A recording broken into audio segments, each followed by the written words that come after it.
अरे रोहित, सुना तो कोई बंगालन से शादी कर रहा है। हाँ यार, क्यों? क्यों मतलब बंगाली लोग मछली बहुत खाते हैं यार। तो क्या हुआ, जिसे जो खाना है वो खाए। ज्यादातर लोग रोहित के साथ अनुपमा की शादी के खिलाफ थे, लेकिन रोहित की माँ खुद बंगालन थी, इसीलिए वो बड़ी खुश थी। अरे वाह बेटा, ये बहुत अच्छा काम किया है तूने। अब उसके साथ मन भरकर मछली तो खा सकूंगी मैं। हाँ माँ, यहाँ मेरी शादी होने वाली है और आपको सिर्फ खाने की पड़ी है। खाना ही सब कुछ होता है बेटा। तूने कभी फिश फ्राई खाया है? नहीं, वो कैसे बनती है? आपने तो कभी बनाया नहीं। मुझे नहीं आता है बेटा। बंगाल में रहते हुए बहुत खाती थी, कितने दिन हो गए खाए हुए। सुजाता को बंगाल की फिश फ्राई की बड़ी याद आ रही थी। उसका बेटा रोहित पढ़ने के लिए बंगाल गया हुआ था और तब से अनुपमा के साथ उसका चक्कर चल रहा था। पढ़ाई के बाद रोहित दिल्ली लौट आया और यहाँ उसकी नौकरी लग गई, लेकिन अनुपमा से दूर वो नहीं रह पा रहा था, इसीलिए दोनों ने शादी करने का फैसला किया। इसीलिए रोहित ने और देर नहीं की, उसने अनुपमा से शादी कर ली और उसे भी दिल्ली लेकर आ गया। सुजाता तो बड़ी खुश हुई। तुम्हें देखकर घर की याद आ रही है। खाना बनाना तो आता है ना तुम्हें? हाँ हाँ माँ जी, सब कुछ बना लेती हूँ। आपको क्या खाना है बोलिए। हाँ माँ, बोलो ना, उस दिन जो बोल रही थी। हाँ बहू, फिश फ्राई बना लेती हो? अरे इतनी सी बात, मैं तो फिश फ्राई बनाने में माहिर हूँ। अनुपमा ने फटाफट 3 फिश फ्राई बना लिया और सभी बैठकर खाने लगे। सुजाता तो खाते ही खुश हो गई। अरे वाह, लास्ट कोलकाता में खाई थी ऐसी फिश फ्राई। तू तो सच में फिश फ्राई बनाने में माहिर है बहू। हाँ अनुपमा, बढ़िया बनी है। इसे तो मैं चावल के साथ खाऊंगा। उसके बाद से अनुपमा हर 2 दिन में एक बार फिश फ्राई बनाने लगी और रोहित काम पर जाने लगा। लेकिन एक दिन रोहित परेशान होकर घर लौटा। क्या बात है, तुम इतना परेशान क्यों लग रहे हो? ऑफिस में ले ऑफ होगा, ऐसे सुनने में आ रहा है। Lay off? ये क्या होता है? मतलब लोगों को काम से निकाल देंगे, बजट कट करेंगे। अरे ऐसे कैसे काम से निकाल देंगे? ऐसा ही होता अनुपमा, तुम नहीं समझोगी। अच्छा ठीक है, तो फिर आप नई नौकरी ढूंढ लेना। इस मार्केट में नई नौकरी कहाँ मिलेगी, सभी कंपनी ले ऑफ कर रही है। ये सुनकर सुजाता भी डर गई।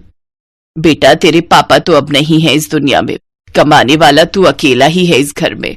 तेरी नौकरी चली गई तो हमारा क्या होगा? पैसे कहाँ से आएंगे? मुझे तो सोचकर ही घबराहट हो रही है। घबराओ मत माँ, अभी तक नौकरी गई नहीं है, जा सकती है। मैं तो पूरी कोशिश करूंगा नौकरी बचाने की। लेकिन रोहित की कोशिश नाकामयाब रही। अगले ही दिन उसे नौकरी से निकाला गया। वो दोपहर को घर लौट आया। मेरी नौकरी चली गई है, जिसका डर था वही हुआ, अब क्या होगा? उस दिन घर में खाना नहीं बना, सभी का चेहरा उतरा हुआ था, खाने का मन नहीं था। 3-4 दिन बीत गए। रोहित ने सभी कंपनी में इंटरव्यू दे दिया, लेकिन कहीं भी उसकी नौकरी नहीं लगी। हम तो बर्बाद हो गए बहू। बड़ी मुश्किल से बेटे को पढ़ाया था, उनके जाने के बाद बहुत मुश्किल से घर चलाती थी। रोहित को जब नौकरी मिली तब सोचा कि अब घर की हालत सुधर जाएगी, लेकिन वो भी नसीब में नहीं था। ये क्या हो गया? आप चिंता मत कीजिए माँ, कुछ न कुछ तो इंतजाम हो ही जाएगा। क्या होगा अनुपमा? नौकरी के अलावा मैं और क्या करूंगा? मुझे तो और कुछ नहीं आता। देखिए, चिंता करने से कुछ नहीं होगा। पहले तो आप लोग मूड ठीक कीजिए। मूड अच्छा रहता है तो कुछ ना कुछ उपाय निकल ही जाता है। रुक जाइए, मैं आप लोगों के लिए फिश फ्राई बनाती हूँ। फिश फ्राई खाकर मूड एकदम मस्त हो जाएगा। अनुपमा ने फिश फ्राई और साथ में पीले रंग का एक चावल बनाया। ये पीले रंग का चावल कैसे बनाया? इसका नाम क्या है? इसे बसंती पुलाव कहते हैं, आप खाकर तो देखिए। रोहित ने फिश फ्राई के साथ बसंती पुलाव खाया और उसके होश उड़ गए। अरे इन दोनों का कॉम्बिनेशन तो मस्त बैठ रहा है। मीठे मीठे पीले बसंती पुलाव के साथ क्रिस्पी फिश फ्राई, इन दोनों का कॉम्बिनेशन तो 200 रुपए प्रति प्लेट बिकेगा। अरे ये तो मैंने सोचा भी नहीं। मैं ऑफिस के बाहर ये बेच सकती हूँ। मतलब मैं फिश फ्राई चावल बेच सकती हूँ। ऑफिस के बाहर लोग खाने के लिए आते हैं ना। अरे खूब बात है, एक आदमी राजमा चावल बेचता है, उसकी कमाई तो हमारी सैलरी से ज्यादा है। अरे हाँ, तुम भी तो ये बेचकर बहुत पैसे कमा सकती हो अनुपमा। रोहित की जितनी भी सेविंग्स थी उसने वो सब ठेला खरीदने में लगा दिया। अगले दिन अनुपमा ने ऑफिस के बाहर ठेला लगा दिया। आइए आइए, फिश फ्राई चावल खाइए। ऑफिस में जो काम करते थे वो खाना खाने के लिए बाहर निकलते थे। वो लोग ठेले पर आने लगे। फिश फ्राई चावल, ये कुछ नया लग रहा है, एक प्लेट दीजिए। अरे यार, ये तो मस्त है। वही राजमा चावल छोले चावल खा खाकर पक गई थी। कुछ ही दिन में ठेले पर भीड़ जमने लगी। आसपास बहुत सारे ऑफिस थे। धीरे धीरे वहां से भी लोग फिश फ्राई चावल खाने के लिए ठेले पर आने लगे और अनुपमा महीने के लाखों रुपए कमाने लगी। तुम तो मेरी सैलरी से बहुत ज्यादा कमा रही हो अनुपमा, अब से मैं भी तुम्हें मदद करने के लिए आऊंगा। रोहित ने नौकरी की कोशिश छोड़ दी और वो भी फिश फ्राई चावल बेचने लग गया। धीरे धीरे उनकी कमाई और ज्यादा होने लगी। अब उन्होंने उसी जगह पर जमीन लेकर एक ढाबा खोल दिया, जिसका नाम उन्होंने गरीब का फिश फ्राई चावल ढाबा रखा। उस ढाबे पर अब ऑफिस कर्मचारियों के साथ साथ और भी लोग गाड़ियां रोककर खाना खाने आने लगे और वो सब खुशी खुशी रहने लगे।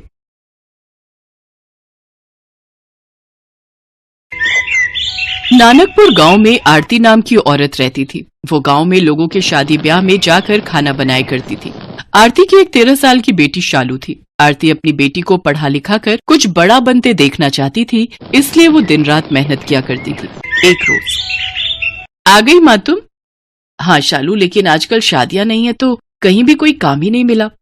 कोई बात नहीं माँ, आप हाँफ रही हो, पहले बैठ जाओ और थोड़ा आराम कर लो। सुबह की निकली हुई हो, अब थक गई होंगी, मैं आपके लिए पानी लेकर आती हूँ। पानी पिलाने के बाद शालू रसोई में जाती है और खाने की प्लेट लेकर बाहर आती है। भूल जाओगे सारे गम जब खाओगे शालू के हाथों के अंडा चावल। खाना देख आरती गुस्से में आ जाती है। क्या चाहती है तू शालू? इस घर में एक और नौकर? मैं पैसे जोड़ती हूँ कि तुझे ग्रेजुएट बना सकूं, लेकिन एक तू है कि जिसके हाथों से करछी बेलन छूटने का नाम ही नहीं ले रहा। क्या हुआ माँ? तुझसे कितनी बार कहा है कि तू बस अपनी पढ़ाई पर ध्यान दे, घर के ये सब काम रहने दिया कर। सॉरी माँ, मुझे लगा आप थकी होंगी तो आज मैं ही खाना बनाकर रख दूं। मेरी बच्ची अपनी माँ का कितना ख्याल रखती है। चल अब जल्दी से खाना खा लेते हैं। अगली सुबह आरती शालू से कहती है, अरे शालू, आज तुम्हारे स्कूल की छुट्टी है ना, तो तुम घर पर ही रहना और घर का ख्याल रखना। ठीक है माँ, लेकिन तुम कहाँ जा रही हो? आज फिर काम ढूंढने जाती हूँ, शायद कहीं खाना बनाने का कोई काम मिल जाए। ये कहकर आरती काम की तलाश में निकल जाती है। ये सब क्या हो रहा है और क्यों? अब बस बहुत हुआ। जरूरी नहीं कि पढ़ लिख कर ही बड़ा आदमी बना जाए। अब मैं अपना खाना बनाने के शौक को ही अपना काम बनाऊंगी और खूब नाम कमाऊंगी। मेरी मजबूरी ही अब मुझे मुकम्मल करेगी। शाम को जब आरती फिर खाली हाथ घर आती है तो शालू अपनी माँ से कहती है, माँ, आपने जो मेरी शादी के लिए थोड़े पैसे जोड़कर रखे हैं, क्यों ना हम उन पैसों से एक ढाबा शुरू करें? आप भी कब तक क्यों लोगों के घरों में जाकर खाना बनाने का काम करती रहेंगी? जो मेहनत हम दूसरों के लिए करते हैं वो मेहनत हम क्यों ना खुद के लिए करें? हम दोनों मिलकर उसको एक मुकाम तक लेकर जाएंगे। एक छोटी सी दुकान को बड़े से होटल में बदलना है मुझे। ना बाबा ना, लोग क्या कहेंगे कि बेटी के पैसों को खाकर ढाबा खोला इसने। मैं तो कहीं मुंह दिखाने लायक नहीं रहूंगी, और गांव में तो वैसे भी 2 ढाबे वाले हैं ही, फिर लोग अपने ढाबे पर ही क्यों आएंगे? माँ, तू समाज और लोगों के बारे में कितना सोचती है। लोग हमें खाने को नहीं दे रहे हैं, और रही उन 2 ढाबों की बात, तो उनको दाल चावल के अलावा बनाना ही क्या आता है? हम अपने हाथों के हुनर से इतना लाजवाब और स्वादिष्ट खाना बनाएंगे कि सबका मन जीत लेंगे, और फिर तुम देखना सब ग्राहक अपने ही ढाबे पर आएंगे खाने। हाँ हाँ ठीक है, पर तू साथ में अपनी पढ़ाई पर भी ध्यान देना। आरती शालू की शादी के लिए जमा रुपयों से एक ढाबा खरीद लेती है। शालू बेटा, हम लोगों ने अपनी जमा पूंजी लगाकर ये ढाबा खरीद तो लिया, पर अब हम इसमें ऐसा क्या बनाकर बेचेंगे कि हमारे ग्राहक बन जाएं? माँ, अंडा चावल, और क्या? प्रोटीन से भरा अंडा चावल सबको गर्म रखेगा और साथ में रायता और गुलाब जामुन बिल्कुल मुफ्त। शालू और आरती सब ग्राहकों को अंडा चावल के साथ पीने के लिए बूंदी रायता और मीठे में गुलाब जामुन परोसती हैं। सबको उनके हाथ का खाना बहुत पसंद आता है, और वो भी इतने कम दाम में। सचमुच शालू बेटा, तेरे हाथों में तो साक्षात माँ अन्नपूर्णा का वास है। भाई वाह, क्या स्वाद है तेरे हाथों में, वाह। हाँ आरती बहन, तू तो बड़ी ही भाग्यशाली है जो इतनी होनहार बेटी तुझे मिली है। धीरे धीरे गांव भर में उनका ढाबा बहुत मशहूर हो जाता है और उनके यहाँ ग्राहकों की भीड़ लगनी शुरू हो जाती है। शालू और आरती की दुकान अब काफी अच्छे से चलने लग जाती है, जिससे दूसरे ढाबे वाले उससे जलने लगते हैं। उसकी सफलता देख बगल के ढाबे वाला मंगत राम कहता है, इन माँ बेटी ने मिलकर हमारे काम की वाट लगा रखी है। लगता है इन दोनों को मजा चखाना ही पड़ेगा। अगले दिन मंगत राम ने अपने 2 गुंडों जग्गू और कालू को शालू के ढाबे पर भेज दिया, जहां पहुंचकर वो दोनों शालू की माँ आरती से बदतमीजी करने लगते हैं और कहते हैं, अरे सुनो छमिया, अगर तूने जल्द से जल्द इस ढाबे को बंद नहीं किया ना तो इसका अंजाम बहुत बुरा होगा बे। ये सब क्या बेकार की हरकत है? मालिक का कहना है कि ये ढाबा तुम जल्द बंद कर दो, समझे? नहीं तो आगे का अंजाम तो तुम दोनों जानते ही हो। अपनी ये धमकी किसी और को जाकर देना, वरना एक ऐसा थप्पड़ पड़ेगा ना जग्गू। और कालू कौन है ये कोई पहचान भी नहीं पाएगा। रुको, अभी पुलिस को फोन लगाकर तुम दोनों की हेकड़ी निकालती हूँ। चल चल कालू, ये लड़की नहीं सचमुच में आफत की पुड़िया है। क्यों तू इन गुंडों से उलझती है? अगर इन्हें इनकी सही जगह ना दिखाओ ना माँ, तो ये सिर पर चढ़ जाते हैं। जग्गू और कालू ये सारी बात जाकर मंगत राम को बताते हैं, पर मंगत राम आखिर कहाँ शांत बैठने वाला था। उसे एक चाल सूझती है और वो कुछ अंडे के आकार के पत्थर लेता है और उन्हें सफेद रंग से पेंट कर देता है और फिर आधी रात को जाकर शालू के ढाबे में अंडों की जगह उन्हें रख देता है। अगले दिन जब आरती और शालू अंडा चावल बनाने की तैयारी कर रही होती हैं, तभी शालू की नजर उन अंडों पर जाती है। ये कैसे अंडे हैं जो इतने भारी हैं? अरे इसमें से तो रंग निकल रहा है। ये क्या? ये तो पत्थर है मम्मी। ये जरूर उस मंगत का काम होगा। वो तो अच्छा है कि तू बिना जांचे परखे कोई काम नहीं करती, वरना जाने क्या होता आज। अब तो हद ही हो गई मम्मी। अब आज रात को अपने इस ढाबे की रखवाली मैं खुद करूंगी और उस मंगत राम का ढाबा तो मैं बंद करवाऊंगी। उधर मंगत राम कब से किसी हलचल के इंतजार में बैठा था। ये अभी तक उनके ढाबे में कोई हंगामा क्यों नहीं हुआ? लगता है अंडे ठीक से अभी उबले नहीं। तभी मंगत राम शालू के ढाबे पर जाकर देखता है कि सभी लोग आराम से खाना खा रहे होते हैं। वो छुपते छुपाते एक ग्राहक से पूछता है, तुम्हें यहाँ का खाना कैसा लगा? क्या कुछ अजीब नहीं है क्या? अरे नहीं भाई, ये खाना तो बल्कि बहुत स्वादिष्ट है। आहा, अब ऐसा कैसे हो सकता है? लगता है तरकीब फेल हो गई। कोई नहीं, आज कोई नई तरकीब आजमाऊंगा। शाम को मंगत राम सफेद कंकड़ लेकर शालू के ढाबे में जाता है। आज तो ये सफेद कंकड़ चावल में मिला दूंगा, फिर देखता हूँ कैसे चलता है इन माँ बेटी का ढाबा। वहीं शालू और आरती छुपकर ये सब देख रही होती हैं। वो जैसे ही चावल में कंकड़ मिलाने लगता है तो शालू और आरती उसे रंगे हाथ पकड़ लेती है। साथ ही शालू इस सारी हरकत को अपने फोन में रिकॉर्ड कर लेती है और पुलिस को फोन कर उसे वहां बुला लेती है।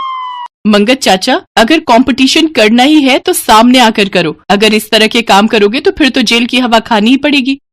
इसके बाद शालू और आरती अगले दिन से फिर से अपने काम धंधों में लग जाते हैं। कुछ दिनों बाद उनके गांव में एक फूड कंपटीशन होता है, जिसमें जीतने वाले को 5 लाख इनाम देने की घोषणा होती है। शालू भी उस प्रतियोगिता में हिस्सा लेती है और वो अपने अंडा चावल की रेसिपी वहां पर बनाती है। इतने बड़े कंपटीशन को जीतने के लिए आपने इतनी साधारण सी डिश को क्यों चुना? आपको एक बार भी नहीं लगा कि आप रिजेक्ट हो सकती हैं? नहीं साहब, ये अंडा चावल ही मेरा घर चलाता है और इसकी वजह से ही मेरा ढाबा गांव भर में फेमस है, इसलिए मैंने यही बनाना उचित समझा। जजेस जब वो अंडा चावल टेस्ट करते हैं तो उन्हें खाकर हैरान रह जाते हैं। उन्होंने जिसे बहुत साधारण डिश समझा था वो बहुत ही लाजवाब होती है। वाह, इतना यमी अंडा चावल मैंने आज तक नहीं खाया। क्या आप अंडा चावल की ये रेसिपी मेरे साथ शेयर करेंगे? मैं इसे अपने होटल में अप्लाई करना चाहता हूँ। एंड यू डोंट वरी, इनाम के साथ साथ इस रेसिपी को शेयर करने के लिए मैं आपको अलग से पेमेंट करूंगा। जी जरूर सर, ये तो मेरे लिए खुशी की बात होगी जो इतने बड़े होटल में मेरी रेसिपी के अंडा चावल बनेंगे। शालू ये कंपटीशन जीत जाती है और अब उसका ढाबा और भी अच्छा चलने लगता है। आरती और शालू के दिन बदल जाते हैं और अब वो उसी गांव में खुद का बड़ा सा होटल खोल लेती है और उसमें अपना अंडा चावल की डिश को उस होटल की स्पेशलिटी के तौर पर रखती है। धीरे धीरे शहरों से टूरिस्ट आकर उसके होटल में ठहरने लगते हैं और उसके यहाँ का फेमस अंडा चावल खाते हैं। साथ ही वो अपने होटल के खाने के रेट भी बड़े ही साधारण रखती है, जिससे कि टूरिस्टों के साथ साथ गांव वाले भी उसके अंडे चावल का स्वाद चख सके। इस तरह शालू और आरती अपने होटल को बड़े ही अच्छे ढंग से चलाती हैं। साथ ही शालू अपनी पढ़ाई पर भी पूरा ध्यान देकर क्लास में अच्छे नंबरों से पास होती है।